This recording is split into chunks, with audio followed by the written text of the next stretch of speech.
Habib Rizik bebas, Sahroni mengajaknya perangi kebohongan dengan cara ini. Sahroni ini saudara, iya kan? Langsung dia reaksi nih komentar Habibana yang tadi siang ya kan, bahwa beliau bilang negara darurat kebohongan. Langsung direaksi, langsung nggak pakai lama oleh Sahroni saudara.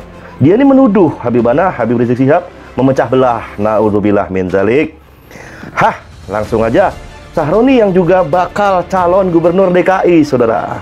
Dia emang sering kok ngomongin tentang Habib Rizik, sering. Habib Rizik pulang dia komentar, Habib Rizik di sidang dia komentar. Ya beginilah, politik itu begitu. Entah dia akan mendukung atau mungkin kelihatannya ini, intinya mungkin mau nyari elektabilitas. Mungkin begitu Pak Sahroni ya. Apa kalau dalam bahasa YouTuber, pansos.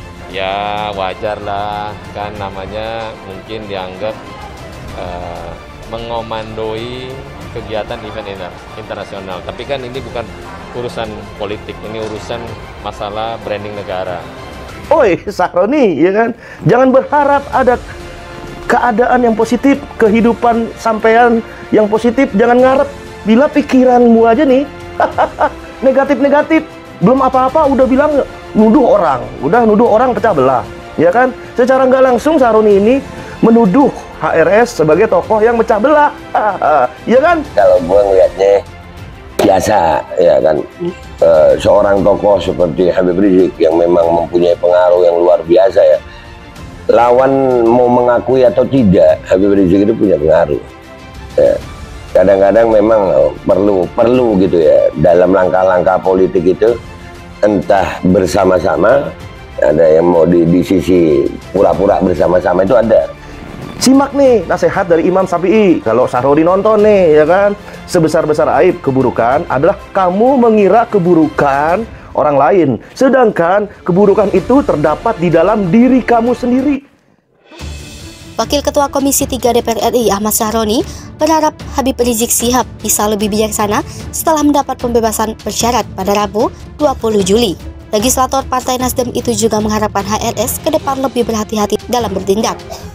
Dia pun menyoroti pernyataan Habib Rizik yang menyebut Indonesia sedang darurat kebohongan hingga korupsi. Terkait hal itu, pria berjuluk Crazy Rich Tanjung Priok tersebut justru mengajak ex-imam besar Front Pembela Islam itu untuk bersama-sama membenahinya.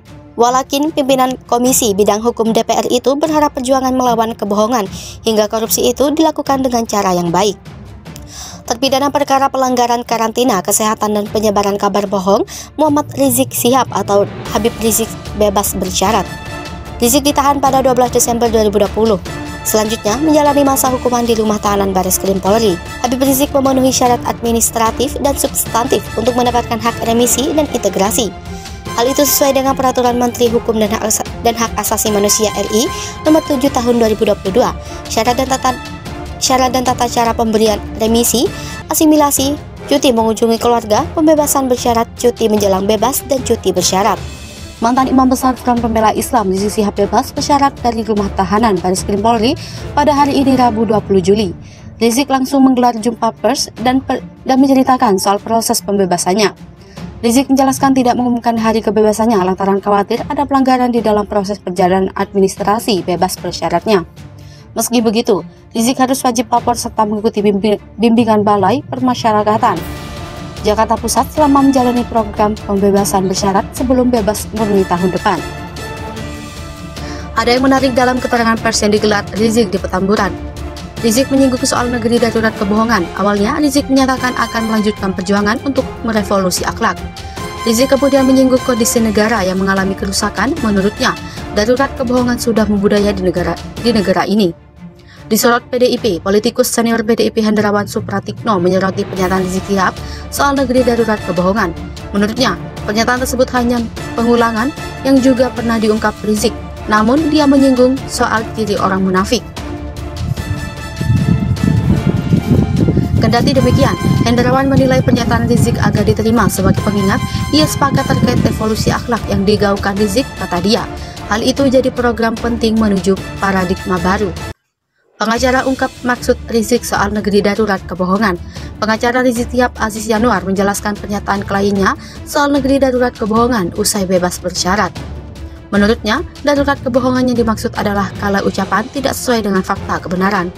Namun, Aziz tak merinci maksud lain dalam sambutan negeri darurat kebohongan itu.